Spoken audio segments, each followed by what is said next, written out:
नमस्कार मेरे प्रिय भक्तों, ओम नमः शिवाय, हर हर महादेव। भगवान भोलेनाथ की कृपा आप और आपके परिवार पर सदैव बनी रहे। आइए सुनते हैं सावन मास की महात्म्य कथा, अध्याय 19वां। अगर आपको यह कथा अच्छी लगी तो लाइक करके कमेंट में ओम नमः शिवाय जरूर लिखना। चैनल पर नए हैं तो चैनल को सब्सक्राइब जरूर करना। भगवान शिव बोले, हे सनत कुमार, सावन मास में आने वाली दोनों एकादशियों के व्रत के लिए जो किया जाता है वह मैं अब तुम्हें बताता हूँ, अतः मन लगाकर सुनो। आज तक इस गुप्त भेद को मैंने किसी को भी नहीं बताया है।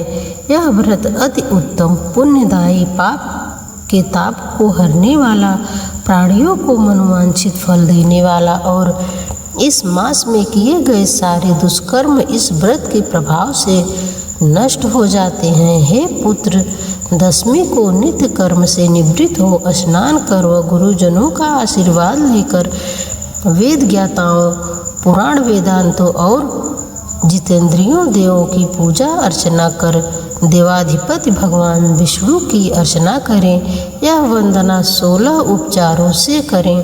प्रार्थना करें, हे पुंडरीकाक्ष, मैं आने वाली एकादशी का व्रत काल में निराहार ही रहूँगा। भोजन में द्वादशी को ग्रहण करूँगा। अतः प्रभु श्री मेरी रक्षा करें। हे विप्र, उस दिवस अग्नि तथा सूर्य को साक्षी मानकर मैं पृथ्वी पर ही शयन करूँगा। काम क्रोध मोह का परित्याग कर प्रातः ही उठकर भगवान कृष्ण में मन लगाकर काम करते हुए और चलते हुए श्रीधर का जाप करूँगा। हे पुत्र, 3 दिवस तक भक्त न तो किसी पाखंडी को देखे और न ही उससे किसी प्रकार का वार्तालाप करे। इतना भर करने से वह मोक्ष का अधिकारी हो जाता है। दोपहर को पंचगव्य लेकर तथा क्रोध का परित्याग कर नदी के मीठे जल में स्नान कर लौट आए। घर पर आकर भक्ति भाव से प्रभु की पूजा अर्चना करने के लिए धूप दीप तथा भांति भांति के नैवेद्य इस्तेमाल करें। रात्रि जागरण करते हुए गायन वादन करो तथा प्रभु वाणी सुने। प्रथम कलश स्थापित करके पंचरत्न को सोने के घड़े में रखें। श्वेत चन्न से पूजा करें। तत्पश्चात घड़े को 2 सफ़ेद कपड़ों से ढाँप दे। देवाधिदेव की मूर्ति शंख चक्र गदा सहित उनकी पूजा अर्चना कर द्वादशी के दिन सुबह की आहनित करने के बाद श्रीधर नाम का जाप करना चाहिए।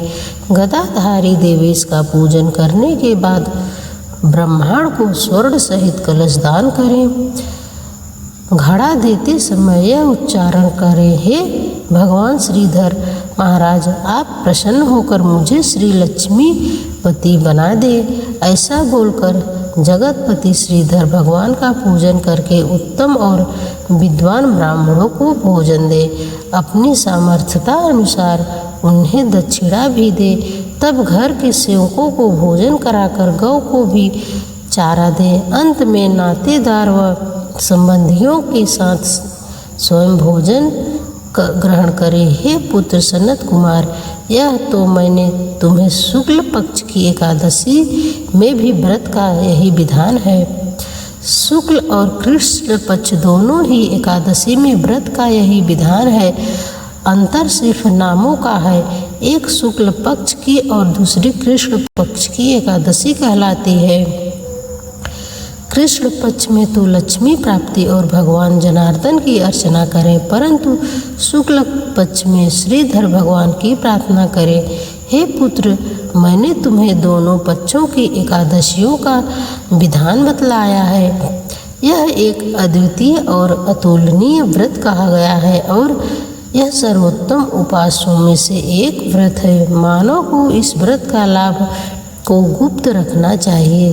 दुष्ट प्रकृति मानव को इस व्रत महिमा के बारे में न कुछ बतलाएं।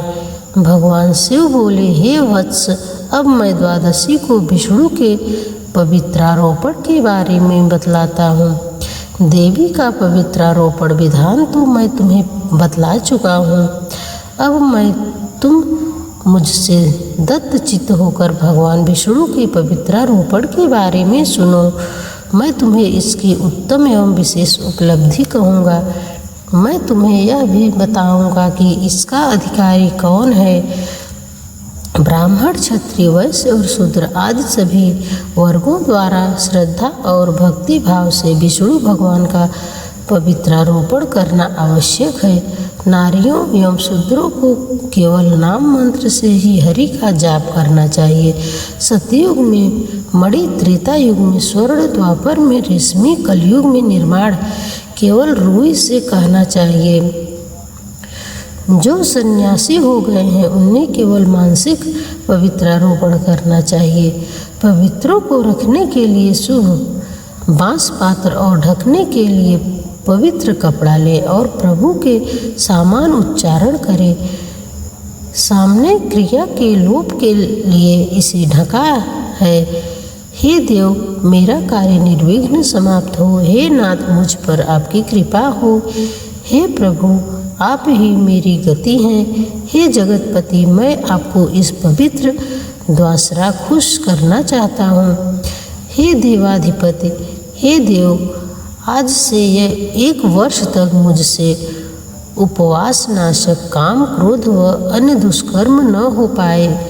उस समय तक आप मुझे सुरक्षा अवश्य प्रदान करें। आपको बारंबार नमस्कार है। इस विधि से भगवान श्रीधर से अनुरोध करें। घड़े पर रखे बांस के पात्र में पवित्र को रखकर नम्र भाव से अनुरोध करें। हे पवित्र, 1 वर्ष तक पूजन करने के बाद स्वयं विष्णु भगवान आज यहाँ आए हैं। विष्णु तेज से उत्पन्न, रमणीय तथा पापहारक, सब मनोकामनाओं के प्रदाता हैं। हे प्रभु, आपके शरीर में मैं यह पवित्रा पहनाता हूँ। हे देवाधिदेव, हे मर्यादा पुरुषोत्तम, मैं आपको निमंत्रण करता हूँ। अब मैं आपकी अर्चना करता हूँ, आपका सामीप्य चाहता हूँ, आपको बारंबार प्रणाम करता हूँ। अंत में हे प्रभु, आपके वास्ते में कल सुबह अवश्य इस पवित्र का अर्पण करूँगा। इसके पश्चात पुष्पांजलि अर्पण करूँगा। रात्रि जागरण भी करूँगा। एकादशी को अधिवासन के बाद द्वादशी को प्रातःकाल अर्चना करनी चाहिए। गंध, दूर्वा, चावल तथा हाथ में पवित्र को ग्रहण कर बोले, हे देवाधिदेव, आप यह पवित्रा स्वीकार करें। पवित्रा के लिए 1 साल तक पुत्र फलार्थ या प्रार्थना करें। हे पवित्र, आप मुझे श्रद्धा शुद्ध कर दे। आज तक मेरे द्वारा किए गए 100 पाप समूल नष्ट हो जाए। आपकी पवित्रता के कारण मैं पाप मुक्त हो जाऊं। संपुष्टि कर देने के लिए मूल मंत्र का आवाहन करें। नैवेद्य देना चाहिए तथा निराजन एवं प्रार्थना करें। मूल मंत्र के द्वारा अग्नि के घृत प्रयास डालकर हवन करें तथा इसी मंत्र से ही विसर्जन करते हुए बोलें, हे पवित्र, आप 1 वर्ष तक मेरी अर्चना विधि अनुसार परिपूर्ण करें। हे पवित्र, आप विसर्जित होकर विष्णु धाम पधारे। ऐसा बोलकर उसे ब्रह्मांडों को दे दे या जल में प्रवाहित कर दे। हे सनत कुमार, मैंने तुम्हें संपूर्ण एकादशी व्रत कथा का सुनाई है। उसमें मैंने तुमको विष्णु पवित्रारोपण विधि भी बतला दी है। अंत में जो भी कोई श्रद्धावान अथवा व्रती यह पवित्रारोपण करता है वह इस लोक में अतुल धन संपदा का स्वामी होता है और अनंत सुख उपभोगों को भोग कर मरण उपरांत सपरिवार मोक्ष पाता है।